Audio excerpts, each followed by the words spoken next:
Good evening, everybody. Welcome to tonight's edition of Scotland at 7 with me, Gordon Ross. And joining me in the studio this evening via Skype, we have, as usual, Chris McCusker from the... beg your pardon, it's not on Skype tonight. We have a new system. But welcome back to Chris McCusker from the SNP Socialist Group. Good evening, Gordon. Hi, Chris. And sitting on the right-hand side of the studio this evening, as you're looking at it, is our old favourite, maybe not old favourite Daye, sorry, but one of our other favourite contributors, Daye Tucker, who is a rural correspondent. Welcome back to the programme, Daye. Thank you very much. Okay, so we're going to start, as we always do, with the coronavirus update. And as of 2 p.m. today, a total of 333,613 people in Scotland have now been tested through the NHS Scotland labs and UK Government regional testing centres. Now, of these, 315,113 have been confirmed negative, 18,500 were positive. There are 16 new confirmed cases of COVID-19. But there have been no new reported deaths of people who have tested positive today. This will be an underestimate of the number of cases. Not everyone with the virus displays symptoms, and not all those with symptoms will be tested. Of those who have been tested and tested positive, 287 were in hospital last night, 2 of whom were in intensive care. The number of patients in Scotland who have died from complications caused by coronavirus COVID-19 infections remains at 2,491. This number only includes those who have died in hospital having received a positive test for the virus. The latest UK daily figures available show that 45,554 patients who tested positive for COVID-19 have sadly died from their illness, an increase of 53. This number refers to deaths in all settings and not just hospitals. And now to the main story this evening. Boris Johnson has come to Scotland and is telling us that we should be thankful for what he gives us. Boris Johnson arrived in Scotland today, praising the strength of the Union to borrow money and to deploy the army on Scotland's behalf. He ruled out agreeing to a new independence referendum, despite the growing demands that the 2014 vote needs to be revisited. Scotland has become increasingly at odds with his government and the Tory majority in Westminster, which seems to automatically dismiss any demands from Scottish MPs for measures more suited to the needs of Scotland in helping secure employment and reduce the effects of the coronavirus pandemic. The First Minister, Nicola Sturgeon, said that she welcomed the Prime Minister. One of the key arguments for independence is the ability of Scotland to take our own decisions, rather than having our future decided by politicians that we didn't vote for, taking us down a path we haven't chosen. And his presence highlights that. Now, you will also be able tonight, as always now, to interact with us on Twitter, and you'll see a little bit of a blue bar at the bottom of your screen. So using the hashtag Scotland at 7 if you want to take part in the debate tonight. So let's go, first of all, to Daye, because I haven't seen you for so long, and I think we owe it to you to have first go at Mr. Johnson. So what was your take on the events of this morning as Mr. Johnson visited Orkney? Well, my take is a bit limited, I have to say, because I've been working on the farm all day. However, the small snippets that I've had simply make me very, very angry. How dare he suggest that he has broad shoulders, or the UK has broad shoulders, when the damage that is being done to Scotland because of the UK government holding us to almost like prisoners, just is shocking. And I just get so angry about it. I try not to think about it. Chris, let's come to you now. So Boris Johnson lands again in a very sparsely populated part of Scotland where there is a very small number, perhaps, of friendly faces, perhaps, for him to meet off his plane. Chris, what do you think? Did he see many real Scots today? Well, I don't think that he's seen an awful lot of friendly faces, except for when he was obviously on the airbase, and subsequently went to Lossiemouth as well. So he possibly seen some Union soldiers there.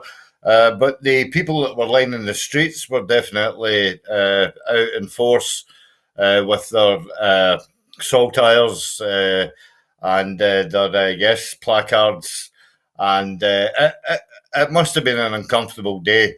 But you know, I mean, I did promise to behave tonight, but I've got to take my hat off to the man for having the cojones big enough to be able to brass neck his way through this, because you know, what at what point did they wake up and smell the coffee and say, "Look, we're not very popular up here," you know? So I think we better start doing things a different way. I don't see that ever happening, but you would think that a light bulb might go on in somebody's brain. It didn't really matter what the Prime Minister said or did up here because people's view of him is so polarised anyway that it's unlikely he's ever going to rally any more support. So do you think perhaps that Mr Johnson was actually here mostly for his own domestic audience down south? Well, if, Yeah. that would fit quite neatly with the narrative that's been running about the right wing media. This morning we saw Naga Manchetti having a go at Ian Blackford and basically saying, well, if it wasn't for the union, you wouldn't get half that money that's gone into the Highlands and Islands growth deal. And you know, it just beggars belief. Do you know what I mean? Because these people cannot be thick enough to not understand that it is borrowed money. It is not the Tories' money. It is the Bank of England's money. And if Scotland was independent, we'd be borrowing money as well. And it might be off Jock Thompson, the bum shuffler's bank, but at the end of the day, we'd still be borrowing money the same as they're borrowing money off of the Bank of England. So it's a ridiculous argument to say that the union is putting its broad shoulders around the empire, because that just doesn't fly. People are not tuning into that narrative any longer. And you know, the other two things as well I would mention. There was a good discussion today on BBC Scotland. Dare I say it? I can see the arrows flying into my window at this moment in time when I'm praising BBC Scotland. But I have to give her credit. Jackie Brambles probably naively didn't field the questions as well as you know, people like Sarah Smith and all the rest of it. But more importantly than that, James O'Brien had an hour-long discussion on his show. That's London. That's London radio. Yeah, because he had several. He had several Scots people on. He had several Scottish callers called in, did he not? Yeah, correct. The vast majority of them were Scottish callers, and in a conciliatory way, he was saying that. I mean, as a self-confessed unionist, and I don't hold that against him, but he is actually sympathetic as to why this is an ongoing issue, because you know, even he can see, as part of the liberal London elite, he can see how badly Scotland are being treated. So, you know, that's all good that independence is having a British-wide discussion. Okay, well, listen, thank you, Chris. I need to move on to... Daye was talking about the amount of money that Brexit was costing Scotland. And in this next item, we can actually find out how much money it is costing Scotland. The SNP has called for Boris Johnson to apologise for leaving Scotland poorer after a new report found that Scotland is already £3.94 billion worse off as a result of Brexit. The report from experts at Warwick University has found that Scotland has already lost £736 per head of population as a result of Brexit, with Aberdeen the worst hit at £9,000 per head. Meanwhile, Orkney, which Boris Johnson is visiting today, is estimated to be £3,813 per person worse off as a result of the Tory government's Brexit, a reduction of 13.6% of gross domestic product. Separately, the Scottish Government analysis has revealed that ending the transition period in 2020 could cut £3 billion from the Scottish economy in just 2 years, on top of the impact of coronavirus. The SNP Shadow Financial Secretary Stephen Flynn MP said that the Prime Minister, who played a leading role in the Vote Leave campaign, should apologise for damaging Scotland's economy and for leaving Scottish people poorer by dragging Scotland out of the EU against its will. Now, if I can turn to you for a response to this, Daye, you mentioned earlier on how much Scotland was losing as a result of Brexit. Now we're actually hearing some figures. How do you react to figures when you hear, £3,000 and £9,000 per head of population being lost? Well, I'm not good at figures, but what I remember is how the Unionists and the Better Together campaign would throw figures at us about how much it would cost us if we left the Union. And yet here we are seeing that there are figures which prove that Brexit is going to cost each one of us this sort of money. And it's nothing to do with independence. It's because the Westminster government are dragging us out of Europe. Well, not to mention all the other damage that they're doing to the economy. More about the damage to the economy later in the programme. Chris, if I might turn to you for your reaction. These figures, to me at least, seem shocking, particularly in Aberdeen for some reason. £9,000 per head lost because of Brexit. I should have thought that would have made anybody in Aberdeen think twice about ever voting for the Conservatives again. Well, correct me if I'm wrong, Gordon, but the UK government have yet to announce any recovery money for the oil and gas sector. Would I be out of line in saying that? I don't think there has been any announcements on anything for that particular sector. In fact, a number of people have actually mentioned that to me in recent days, that there's been silence on that. It's a bit curious, isn't it?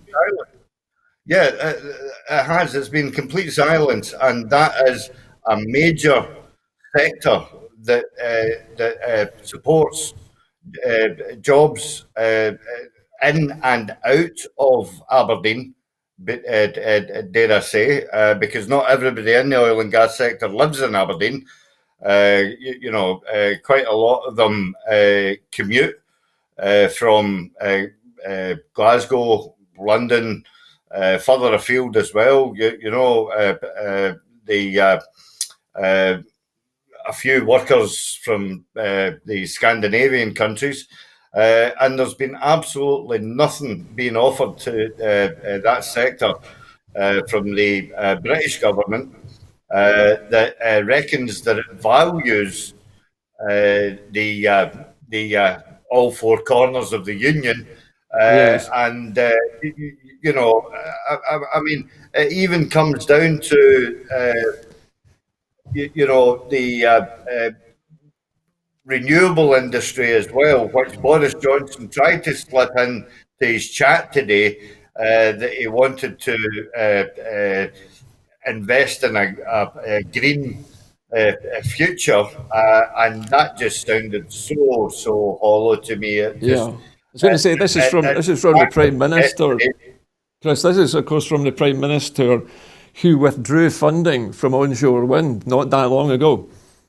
Yeah, correct, Gordon. Yeah. So, people, not just in Aberdeen, but people around Scotland should be looking at that in the round, and then they should be weighing up how broad are the shoulders of the UK if they're willing to let a vital sector that they have leached off for years. Yeah, I think we're talking 40 or 50 years now. They have milked it dry. They have never established an oil fund.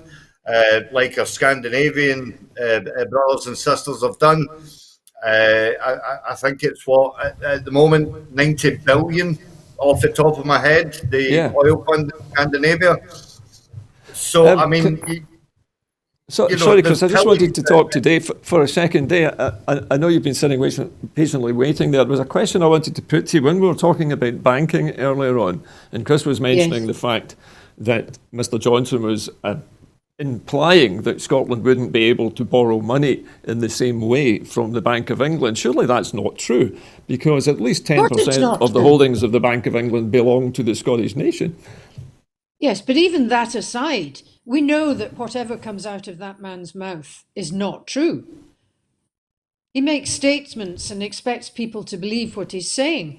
Yeah. The banks will lend to anybody. They're not that particular about who they lend to. When you look at the problems that have gone on in the past with ordinary people, where they've lent money to ordinary people, regardless of whether they could afford to pay it back or not. So this argument from the Unionists that Scotland won't be able to do the same basically as what England, or well, Westminster is doing, they're borrowing money from a country that is almost bankrupt. But of course, the Bank of England can print money whenever the British government actually needs some more of it. The magic money tree actually does exist. It's not that many years since we were the poor man of Europe. And was it not the ERM that we got into bother with? Yeah, because the exchange rate couldn't afford mechanism to pay our debt.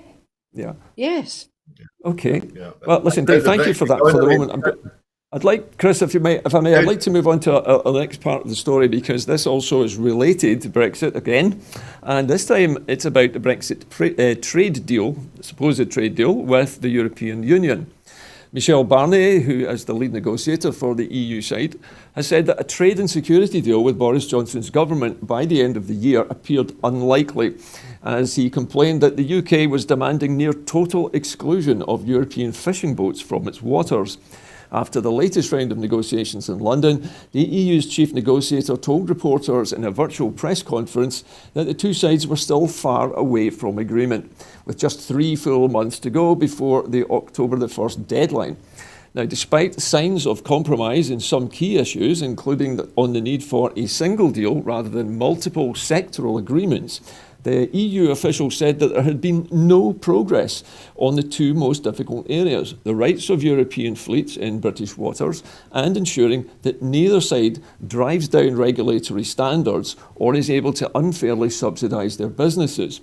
The two sides are to meet for 2 days of informal talks next week before a formal round of negotiations in mid-August. But Johnson's optimistic hopes of agreeing an outline for the principles of a deal by the end of this month seemed more like posturing. Chris, I think I'll come to you first of all with this one. Now, Michel Barnier is a man of exceptional diplomacy, I would say, and his words are carefully measured here. But they must be getting very frustrated by now with the fact that the British government is just not budging on any of these key issues.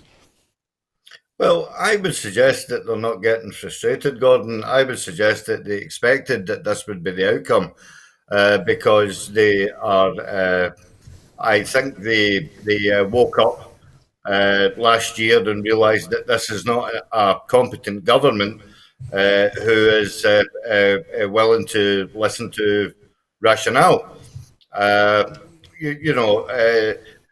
We have to remember as well that it came out this week that there hasn't been a Cobra meeting since March. Nicola this afternoon confirmed that the last time she spoke to Boris Johnson directly on the telephone was over 2 weeks ago with the unfortunate incident in Glasgow.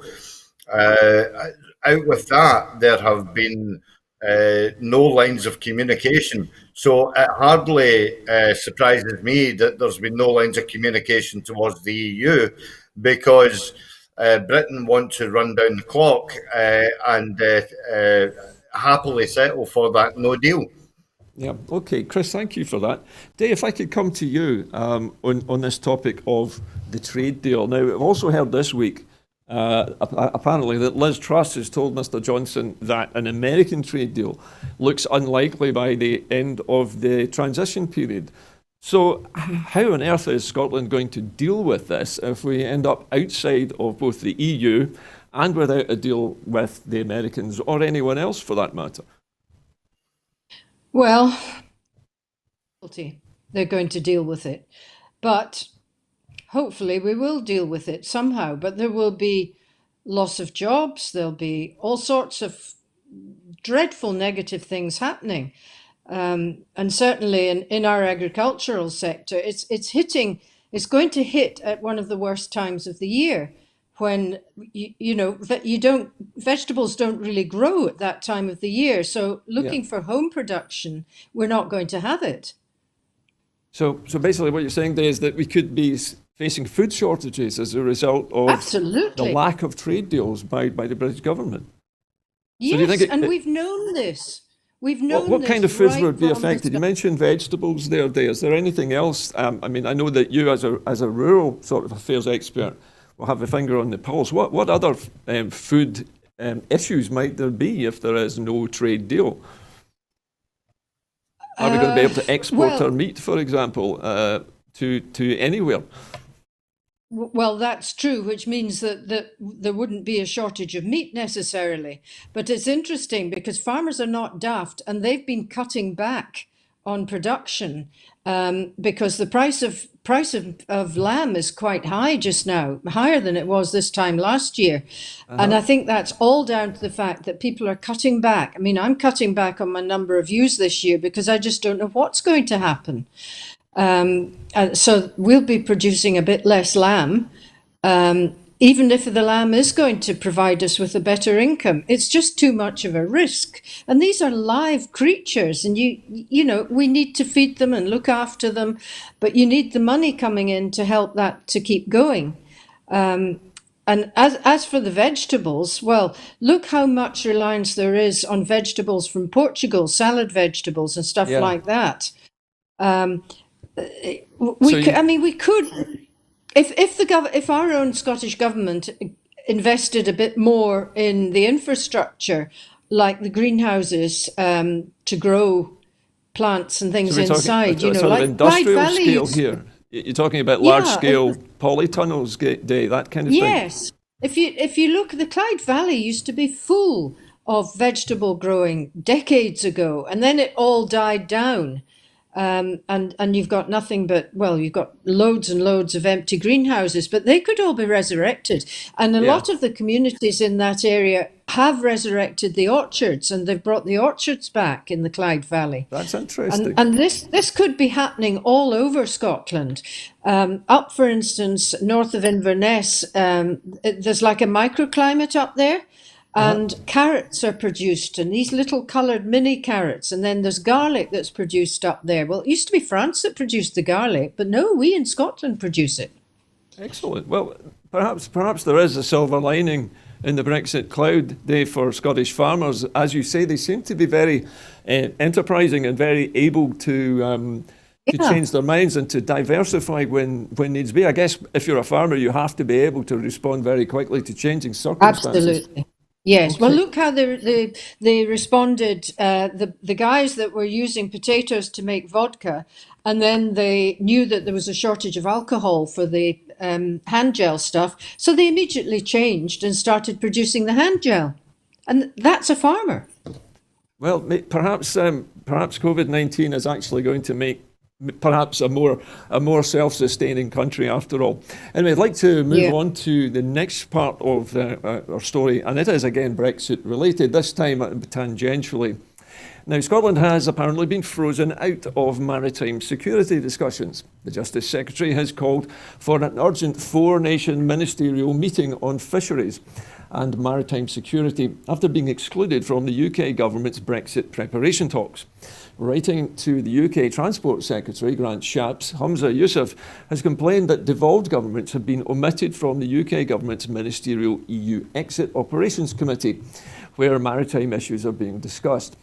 The United Kingdom government has no ministerial level discussions so far this year with the Scottish government on post-Brexit maritime security, while the EU Exit Operations Committee has had 3 meetings in the past 3 weeks to discuss the matter without an invitation to the devolved governments. Scotland's waters cover 62% of the UK's domestic exclusive economic zone, and many functions relating to maritime security are devolved, including, interestingly, fisheries protection. So, Chris, let's have a go at this topic. Now, this again is coming back to fisheries again, and the fact that the United Kingdom seems to be very deliberately leaving Scotland out of the discussions on how we secure our fisheries. What is going on? Well, it's again, it's down to the fact that the British government want to.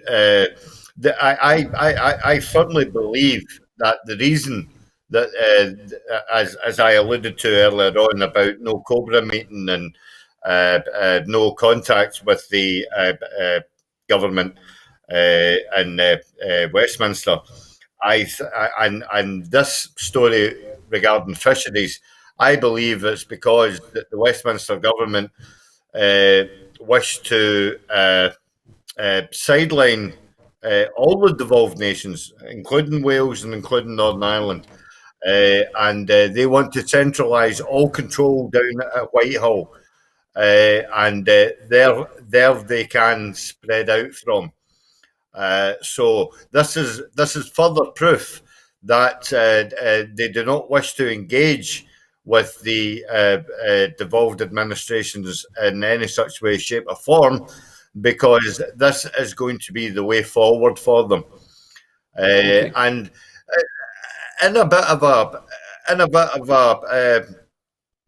controversial avenue here, I'm going to take exception with one of the viewers' tweets that he came in. Basically, he said at the bottom of it, what is the SNP doing about this? I think it's grumpy old man or something like that. Well, I would like to tell the grumpy old man that Nicola has been clear that she has got her hands full with COVID, and she is dealing with people's lives on a day-and-day basis. And the rest of the government are quietly getting on with the day job, as we were constantly told to do by the Westminster government. So all will be taken care of in due course. Okay, Chris, well, at least you get a chance to answer somebody who's live tweeting into the programme. So it's nice to see that our viewers are wanting to interact. And Daye, I'd like to come to you. Now, again, we're coming back to Scotland's produce again and again here. And now we're talking about the fishing rights yet again. And this time, it's Scotland's fisheries being used as some kind of bargaining chip in the great British sort of foreign policy battle that they're having with the European Union. And who's suffering is going to be Scotland, isn't it? Absolutely. And this is nothing new, because I can remember, years, probably, well, more than a decade ago, where Richard Lochhead used to get so angry because he was always frozen out. You know how he was Agriculture and Fisheries Minister in Scotland, and he was always frozen out. He watched them at their meetings through the door. And there was one occasion, not that far back, when the Minister for Agriculture down south couldn't go, and they didn't have anybody to replace him. And Richard Lochhead offered to go, and they wouldn't accept him. And they sent Lord somebody or other who knew nothing about fishing instead of Richard Lochhead. Now, what a slap in the face that was. And bear in mind that the Westminster government is a revolving door when it comes to ministers for agriculture and fisheries. Richard Lochhead was the most long-serving, most experienced minister for agriculture and fisheries in the whole of the EU at the time. And yet, down there, they chose not to let him go and speak and fight for our fishermen. It's unfortunate, isn't it? Because they're still playing politics with people's livelihoods, Daye, it looks like, doesn't it? Absolutely. Yeah. Okay, listen, I'm going to move on to our next story tonight. Now, again, everything is linked back to Scotland tonight. One of them is a new poll. and an overwhelming majority of support for freedom of movement. 66% of Scottish voters say that they would welcome more EU citizens to the UK as Scotland looks to rebuild its economy after the coronavirus lockdown.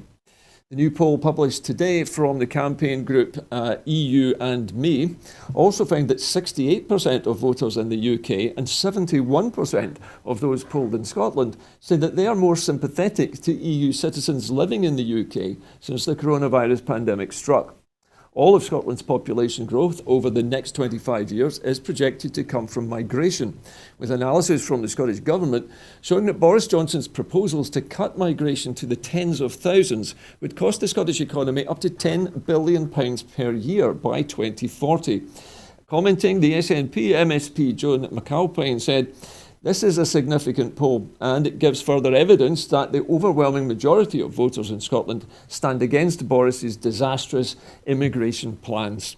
Daye, I'd like to give you first crack at this because I know from talking to you in the past about immigration that you value European Union workers very highly in your own sphere of work, don't you? Yes, very much so. In fact, I was just talking to my neighbour 3 days ago, and I said, "How are you coping with are the Polish guys away home?" He said, "No, they've actually come back." And I think because in the dairy industry, the wages that the guys get are really quite substantial because there is such a shortage of skilled labour in the dairy industry. And he's tried to employ local people, but they're just not prepared. And let's face it, it's a jolly hard job getting up at sort of 3 a.m. or whenever on a cold winter's day. And in this country, we don't have the same work ethic as the Polish people do. So these guys are there. I mean, that farm couldn't operate, and it's a massive organisation. So do you think, Daye, that there's perhaps a possibility here or an opportunity maybe for the Scottish Government to perhaps have some kind of scheme to encourage people into the dairy industry from Scotland as well so that we can train some of our own workers? Oh, that is happening. I mean, there's a fantastic initiative down in Dumfriesshire of a dairy apprenticeship scheme. And that is happening. And actually, it's a lot of women are coming into it. So it will change. But at this point in time, we're still very reliant on the Polish workers, particularly in this area here. Although I know that where my sheep go to be processed at Scott Beef, they are only 30% reliant on migratory workers, whereas most of the processing plants, it's 80%. I see. Okay, well, listen, Daye, thank you very much for that insight. We're going to move on to our next piece of news tonight, and that is that Boris Johnson has been accused of inaction over over US whisky tariffs. Boris Johnson has come under fire over his brazen visit to Moray, one of the country's biggest Scotch whisky producers, after his shameful inaction on his pledge to protect the vital sector from the damaging impact of United States tariffs. Prior to his visit, Scotch Whisky Association boss Karen Betts warned that the industry was still waiting for Boris Johnson to come good on his word to tackle the tariffs during his last visit to Scotland, stating that we really had hoped that this problem would be resolved months ago, and the UK government promised to help. In fact, the last time the Prime Minister was in Scotland in November, he said that he would work to remove the tariffs. But after months of asking, we are really yet to see any clear plan from the UK government about how they intend to resolve this. In October last year, the US administration imposed tariffs of 25% on a broad variety of products, including Scotch whisky, with reports this month highlighting that US tariffs have cost the Scotch whisky sector around £200 million, with exports to the US down by 30% since the measures came into effect. Now, Chris, I want to let you have a shot at this one. Now, this policy of charging the Scots 25% to import whisky to the United States originated with Mr. Trump, did it not?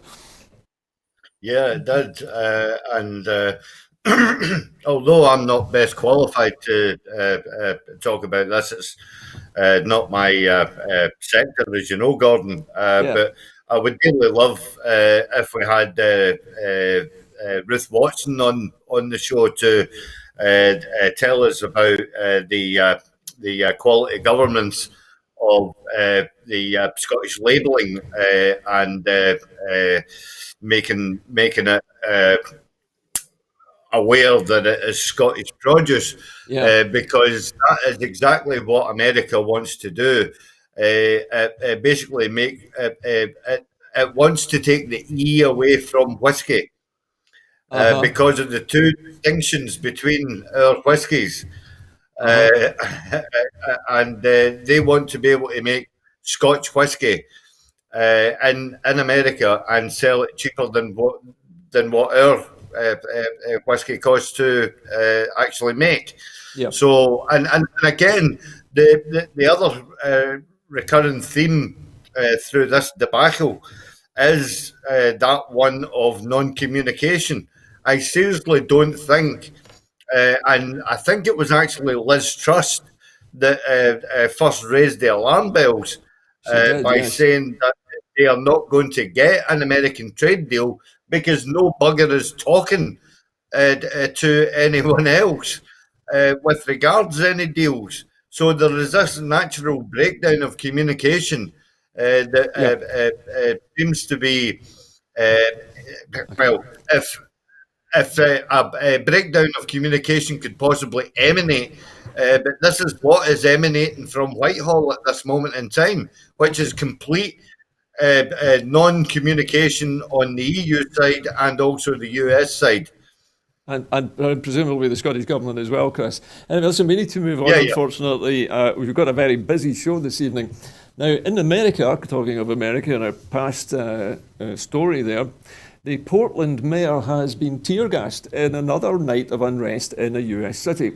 The mayor of the United States city of Portland, Ted Wheeler, was stung by tear gas after he joined demonstrators protesting against racial injustice and police brutality.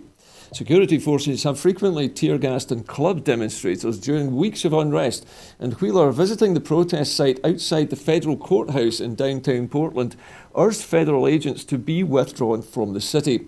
They're not wanted here, he said. The deployment of federal agents in Portland on July the 4th is a flashpoint in a national debate over civil liberties, which has roiled the United States since the death of George Floyd in police custody in Minneapolis on May the 25th. Demonstrators and local officials see the move as a political ploy by US President Donald Trump, a Republican, to drum up a law and order campaign as he faces an uphill re-election battle. Wheeler, a Democrat, has called the intervention an abuse of federal power and said it was escalating the violence. Wednesday saw bigger and bigger crowds of supporters joining the demonstrations. Daye, now this is a story which has grown legs ever since George Floyd died at the hands of a police officer a few weeks ago. And now we're having an elected official in an American city being tear-gassed by presumably federal police from outside the state. This is a remarkable turn of events. It's almost like a civil little civil war between the Republicans and the Democrats. Yes. Well, Mr. Putin must be sitting there rubbing his hands in glee because this has been the ploy all along. Disruption and, violence, the breakdown of society. It's all happening and it's right before our eyes in both the US and in Britain. It is astonishing, isn't it? Anyway, I would like to move on to another story now because we are still going to suffer from problems caused by COVID-19, and no more so than when the furlough arrangements at the moment are cut and threatening tens of thousands of Scottish jobs. The SNP has renewed calls to devolve financial powers to the Scottish Parliament, which are needed to protect jobs, as the senior Tory MP warns that the Tory government is turning its back on more than 1 million people left without support. This morning, the Tory Treasury Committee Chair, Mel Stride MP, said that the Tory government had effectively drawn a line under helping 1 million plus people who have been excluded from support for 4 months. And he warned it just cannot turn its back on those who are suffering. Alison Thewlis MP said that Boris Johnson was threatening thousands of Scottish jobs by cutting the furlough scheme prematurely and failing to fix the gaps in support.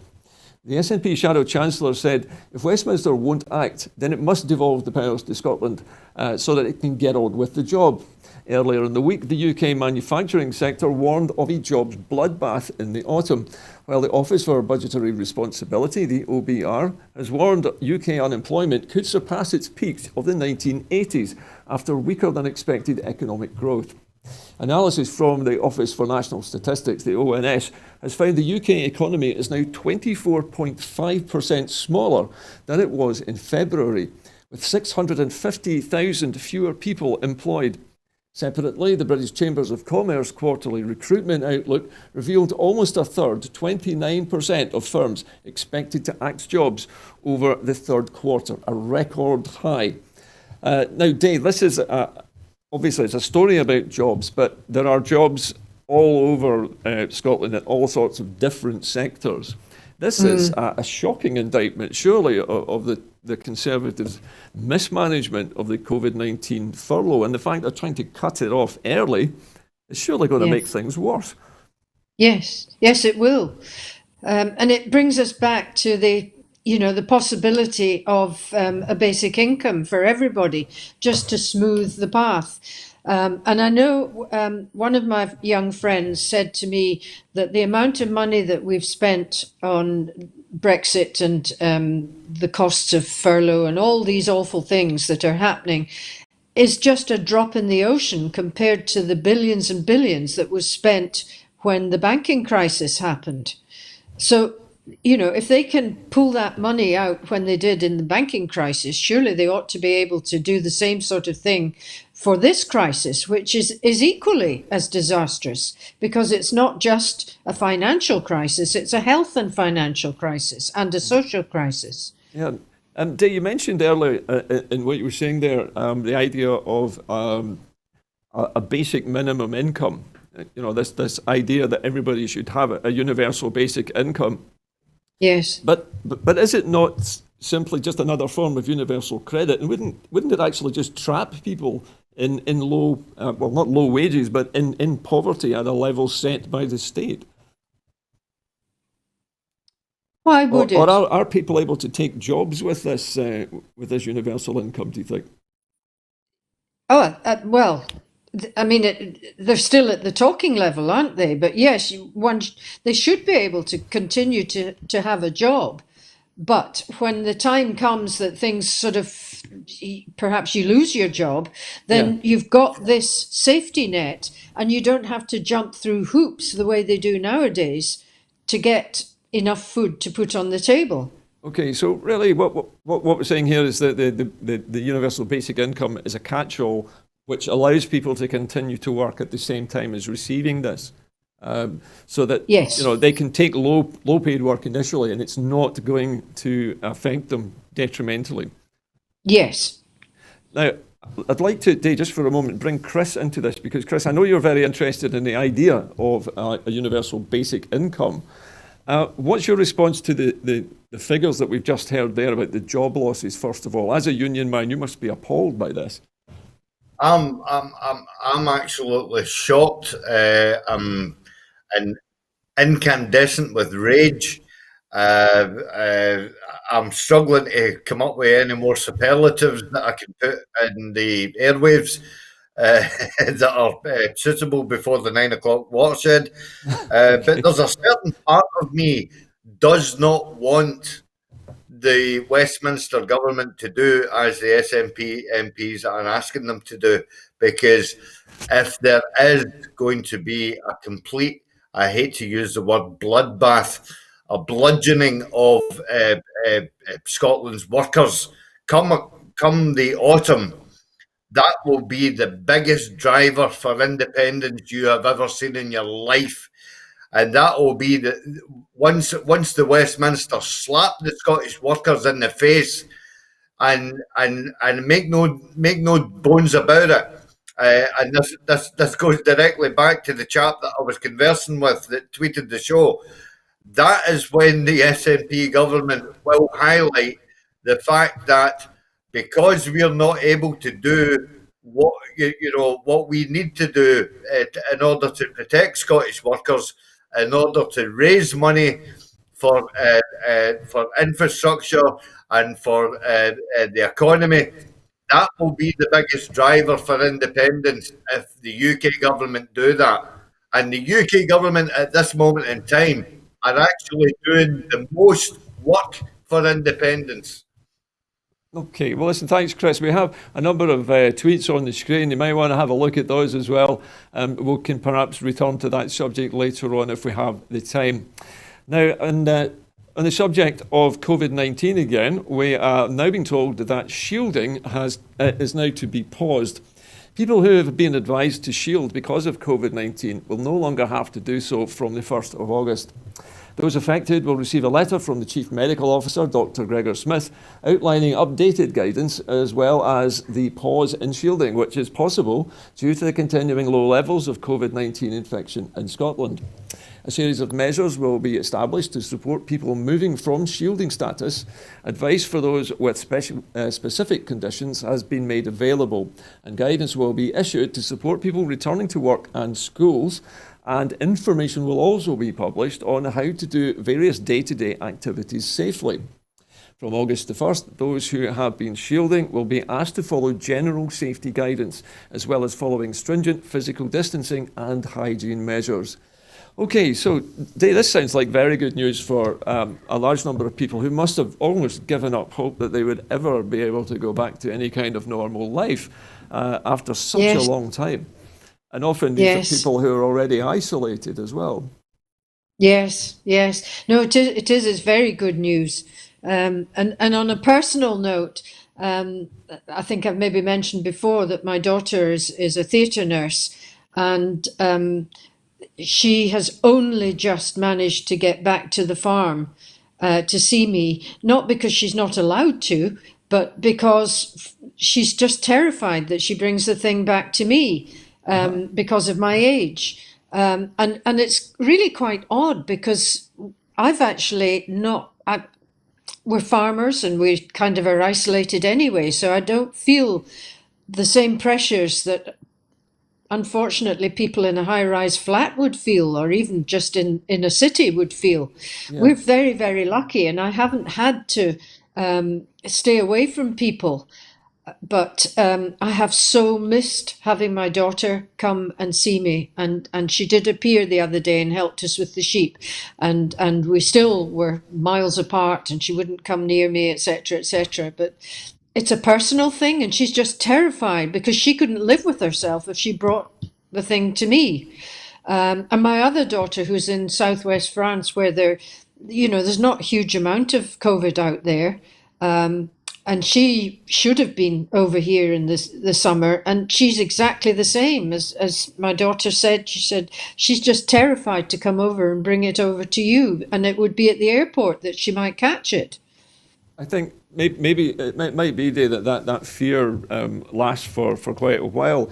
Chris, have you any experience of anyone shielding yourself? My cousin has been shielding for the last 4 months. And she's looking forward to the 31st, where she could hopefully go back to work. Obviously, that's down to her employers, but she has been following the instructions to the letter. I've not been in her house in over 4 months. Unfortunately, we lost her mother, not due to COVID, back in February, but that was a tough time for the whole family because in the early onslaught, it was the numbers at the crematorium were restricted to no more than 12. So that was really tough for us. There was a lot of social distancing going on. We couldn't express ourselves the way that we wanted to, and so it's it's been particularly tough on her to lose her mother during this pandemic, but it's also been tough for her because of the social isolation that she's had to go through. I've went down. She's got a cat, and she has COPD. She lives in the top dancer of a tenement flat in Shawlands, and she couldn't get out for cat litter. And this cat is a funny. Yeah. Well, this cat's a funny wee bugger because it will only use one specific cat litter. She tried getting other from Tesco, and he just wouldn't use it. Right. So I had to go to a shop in Port Shaw's, buy the specific cat litter, carry it up the 4 flights of stairs to the top flat, chap on her door, and leave it on her doorstep. And I walked it down a flight of stairs and had a conversation with her. Aye. Do you know what I mean? And it's lucky to have you, Chris. She's very lucky to have a relative as caring as yourself there. Anyway, we must move on, unfortunately, and to a little bit of good news for a change. Funding for the islands deal. The Outer Hebrides, Orkney and Shetland will benefit from an investment of up to £50 million by the Scottish Government as part of the islands growth deal. A range of areas, including tourism, infrastructure, innovation, energy transition and skills, will be targeted with the funding. It will be invested over 10 years and will support sustainable economic recovery. And the UK government is also investing £50 million in the deal over 15 years. The Cabinet Secretary for Transport, Infrastructure and Connectivity, Michael Matheson, said, "The Islands Growth Deal is the final regional growth deal to be announced and marks our commitment to invest across all of Scotland, which is something that we have pushed for. This money will work to improve the quality of life in island communities alongside the Scottish Government National Islands Plan, which we introduced to the Scottish Parliament at the end of 2019. So, Daye, listen, I've come to you on this one. I know that you don't live on an island, but you must appreciate, I guess, as somebody who lives in a relatively remote community, the value of a £50 million investment must be a godsend to the islanders. Well, absolutely, as to anybody, because I know Stirling has received some money as well. So I don't know how it's going to be spent or distributed, but yes, those islanders must be over the moon about that. Okay, Chris, if I could turn to you for your comments on this one. So £100 million, 50 from the Scottish Government, 50 million from the British or the UK government. So there is a quid pro quo there. How much can we do with that amount of money on the islands, do you think? What will it enable them to do?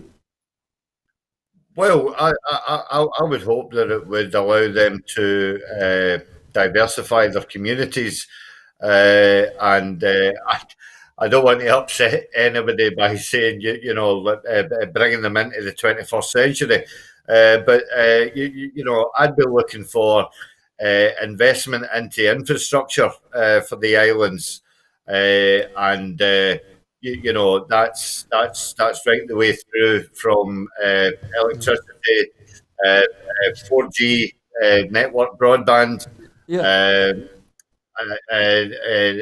transport infrastructure as well, more connectivity with ferries and stuff like that. But I would also like to see a regeneration program to encourage people to actually relocate to the islands and actually take up island life, and try and retain some of the islanders to stay there for longer. Yeah, because obviously, I was going to say, Chris, maintaining a working population on an island is always difficult because young people tend to go away to university and school on the mainland, and sometimes they just never come back, do they? Yeah, but you see now the silver lining of COVID has shown us that people can work remotely. Yeah, and I personally, if somebody wants to pay me 40 odd grand to sit on an island and write dissertations about trade union law, I will go in a heartbeat. We'll recommend you, Chris, when it comes down to it. I just wanted to make clear to viewers of Broadcasting Scotland that the money that's being provided by both the Scottish Government and the British Government is over two different timescales. The Scottish Government's 50 million is over 10 years, and the British Government's 50 million is over 15 years. So it's going to be slightly a lesser amount over a longer period of time from the British Government. Now, coming to our final story this evening. Chris, sorry, did you have something more to add? Yeah, I was just going to say that will come of no surprise to the viewers watching. Say that again, Chris. I'm sorry, I missed what you heard there. I said that it will come to no surprise to the viewers watching the fact that it's been done at different timescales, and it will be perpetrated in the right-wing media as the fact that 50 million is up front, and it is not up front. It is over 15 years, as opposed to the Scottish Government, who are investing that money over 10 years. Okay, well, it's an important distinction, Chris, and I'm glad that you've cleared that up for us. Okay, and moving to our final story this evening, another good news story from Scotland, and that is more funding for more teachers. Funding of £50 million will be ring-fenced for the recruitment of approximately 850 extra teachers and around 200 additional support staff as local authorities plan for the reopening of schools. Addressing Parliament, Education Secretary John Swinney has also pledged that £20 million will be allocated to help councils with additional costs associated with new health protection measures, with school transport, enhanced cleaning and other essential logistical issues. A further £3 million will be invested in youth work and support education recovery. The funding breakdown is part of a £100 million package of support announced by Mr Swinney in June. Clear guidance for schools and councils is being developed by the Education Recovery Group, the ERG, to help them prepare for the start of the new term in August. The Scottish Government will announce a final decision on the reopening of schools on the 30th of July. Daye, this is another nice piece of news that the Scottish Government is preparing the schools in Scotland for the anticipated extra workload by providing more money for more badly needed teachers. Again, this surely is a good news story for Scotland. Absolutely, yes. I would still like to see not just teachers, but more, I've forgotten what the name was, but the class helpers that come in Teaching assistants. and make the teaching assistants who get paid very little. But boy, do they make a difference to the whole learning process and the educational experience. A very positive educational experience. Just in response to what you were asking there about the money being ring-fenced and is it for additional teaching support, it does say for 850 extra teachers, but also mentions 200 additional support staff. Now I'm guessing those support staff might be the kind of people that you might be talking about, although it doesn't actually say that. Chris, again, some good news from the Scottish Government. Thinking ahead. Excellent news from the Scottish Government. And again, I'm going to sound like a broken record, but this again has been done in consultation with the biggest teaching union in the land. And it has got to be welcomed that Scotland are investing heavily, I may suggest, because one of the defining issues that Nicola is so passionate about is narrowing that attainment gap. And it also shows the fact that the government realised that attainment gap has obviously widened because of COVID.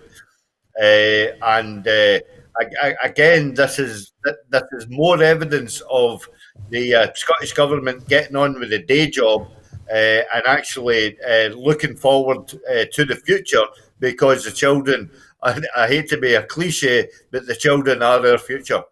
Okay, well, listen, thank you. That's a lovely note to end the programme on this evening.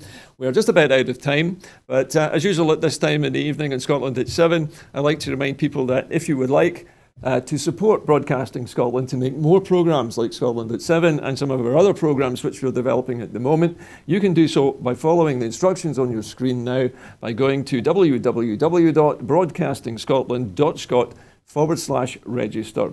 So that just leaves it for me to thank my two guests, Daye Tucker, our Rural Affairs correspondent, and Chris McCusker from the SNP Socialist Group. And from all of us here at the studios at Broadcasting Scotland, a very good night to you. Night.